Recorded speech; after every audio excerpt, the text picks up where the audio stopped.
बच्चों, कैसे हैं आप सब? आशा करती हूँ आप सब अच्छे होंगे, स्वस्थ होंगे। स्वागत है आपका इस कक्षा में। आइए आज हम पढ़ते हैं हिंदी व्याकरण का पाठ 2 वर्ण विचार। वर्ण, वर्णमाला, वर्ण के भेद, स्वर, स्वर तथा उनकी मात्राएं, व्यंजन, र के विभिन्न प्रयोग, वर्ण पीछे। वर्ण मुंह से निकलने वाली वे ध्वनियां जिनके टुकड़े या खंड नहीं किए जा सकते, वर्ण या अक्षर कहलाती है। प्रत्येक भाषा के अपने अपने वर्ण होते हैं। वर्णमाला वर्णों के ज्ञान के बिना शब्दों तथा वाक्यों की रचना नहीं हो सकती है।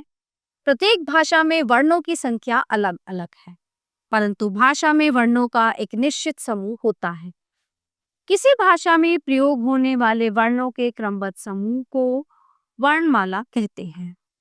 अब यहाँ पे देखिए आप, ये स्वर्ग हैं अ आ इ ई उ ऊ रे ए ऐ ओ औ। अयोग वहा अंग आहा व्यंजन क ख ग घ ण च छ ज झ ञ ट ठ ड ढ ण त थ द ध न प फ ब भ म य र ल व श श स। उच्चारण वर्ण ड ढ ओ ज फ। अ ज फ अवगत ध्वनियां हैं जिन्हें दूसरी भाषाओं से लिया गया है। ड य ण न म पंचम वर्ण कहलाते हैं। संयुक्त वर्ण श त्र ज्ञ और श्र।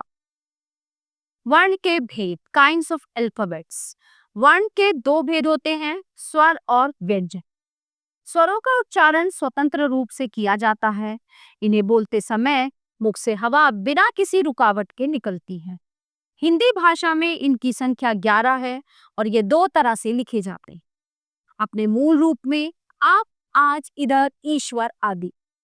मात्रा के रूप में किसी व्यंजन के साथ मिलकर, जैसे क अ क म ई मी यानी कि कार, मित्र। स्वर स्वर के 3 भेद होते हैं, ह्रस्व स्वर, दीर्घ स्वर और प्लुत स्वर। ह्रस्व स्वर इनके उच्चारण में सबसे कम समय लगता है, ये 4 है अ ई उ र से ऋषि।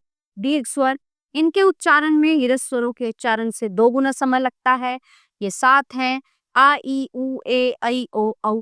प्लुत स्वर इनके उच्चारण में ह्रस्व स्वरों के उच्चारण से तिगुना समय लगता है, जैसे ओम प्लुत स्वर का ही होता है, इसका प्रयोग केवल किसी को पुकारने में किया जाता है। अनुस्वार इनका उच्चारण करते समय नाक से ध्वनि निकलती है, जैसे कंगन, दंगल, जंगल आदि। इसका चिन्ह अंग होता है। अनुनासिक इनका उच्चारण करते समय ध्वनि नाक और गले दोनों से निकलती है, जैसे चांद आदि। इसका चिन्ह ये चंद्र बिंदु होता है। विसर्ग इसका उच्चारण आधे है की भांति होता है, जैसे दुख, पुनः, अतः आदि। अर्धचंद्र इसका उच्चारण आ तथा ओ के मध्य की ध्वनि के रूप में होता है। इसका प्रयोग अंग्रेजी के शब्दों को देवनागरी लिपि में लिखने में किया जाता है, जैसे डॉक्टर, कॉलेज, ऑफिस। स्वर तथा उनकी मात्राएं स्वरों के लिए निर्धारित चिन्ह मात्राएं कहलाते हैं। और ऐसा स्वर है जो हर व्यंजन में मिला रहता है, उसकी अलग से कोई मात्रा नहीं होती। क बोलकर देखिए, क जमा अ, क में क्या साउंड आएगी, क्या आवाज आएगी, अ, क। हम इसका यह रूप बोलते हैं। इसी तरह सभी व्यंजन अ के साथ बोले जाते हैं। स्वर मात्रा अब यहाँ पे देखिए, अ की कोई मात्रा नहीं होती। बाकी ये आ की छोटी ई, बड़ी ई, छोटा ऊ, बड़ा ऊ, रे, ए, आई, ओ, औ। जैसे कमल पर ताला काजल, मिठाई मिठास, सीख सीमा, कुली कुम्हार, चूना चूरमा, कृषि कृष्ण, ठेला ठेस, मैला मैच, गोरा गोदाम, मौसम मौका। व्यंजन कॉन्सोनेंट व्यंजन स्वतंत्र नहीं होते, इन्हें बोलने के लिए स्वरों की सहायता लेनी पड़ती है। इनकी संख्या 33 है। प्रत्येक व्यंजन में अ स्वर मिला रहता है और बिना अ के व्यंजन को हलंत लगाकर लिखा जाता है, जैसे क, च, म, फ। संयुक्त व्यंजन दो भिन्न व्यंजनों के मेल से बने नए व्यंजन संयुक्त व्यंजन कहलाते हैं। दूसरे शब्दों में दो या दो से अधिक व्यंजनों के बीच स्वर न रहने से जब वे आपस में मिलाकर लिखे या बोले जाते हैं तो वे संयुक्त व्यंजन कहलाते हैं, जैसे भिक्षा, क्षमा। संज्ञा, विज्ञान। त्रिशूल, त्रिभुज, श्रमिक, विश्राम।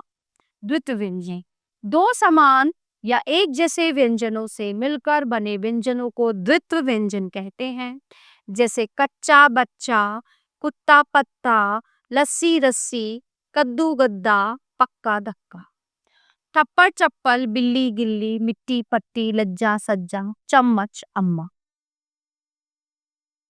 संयुक्ताक्षर दो अलग अलग व्यंजनों के मिलने से बने अक्षर संयुक्ताक्षर कहलाते हैं।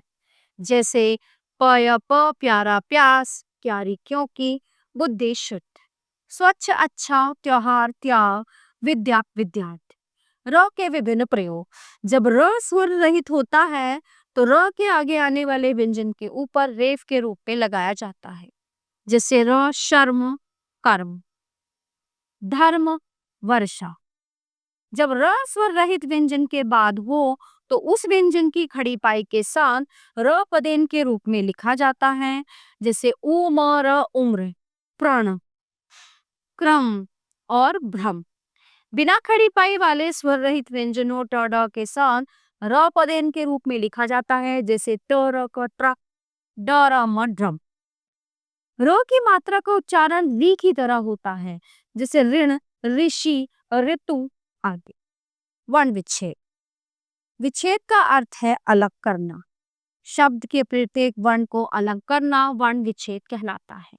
जैसे क ओ य अ ल अ कोयल स ए न ई क अ सैनिक ट्र अ क अ ट्रक श अ र म अ शर्म श अ क त ई शक्ति द उ ध अ दूध प र ए म अ प्रेम ग अंग अ गंगा।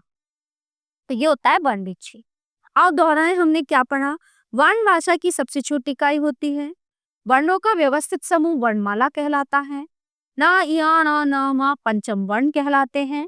अंग अह अयोग वह कहलाते हैं। औ ज़ फ अगध ध्वनियां हैं। स्वर के 3 भेद होते हैं ह्रस्व दीर्घ और प्लुत। स्वरों के लिए निर्धारित चिन्ह मात्राएं कहलाते हैं। शब्द के प्रत्येक वर्ण को अलग करके लिखना वर्ण विच्छेद कहलाता है। तो प्यारे बच्चों ये पाठ ये पे समाप्त होता है। आशा करती हूँ आपको अच्छे से समझ आया होगा। मिलते हैं अगली कक्षा में। धन्यवाद।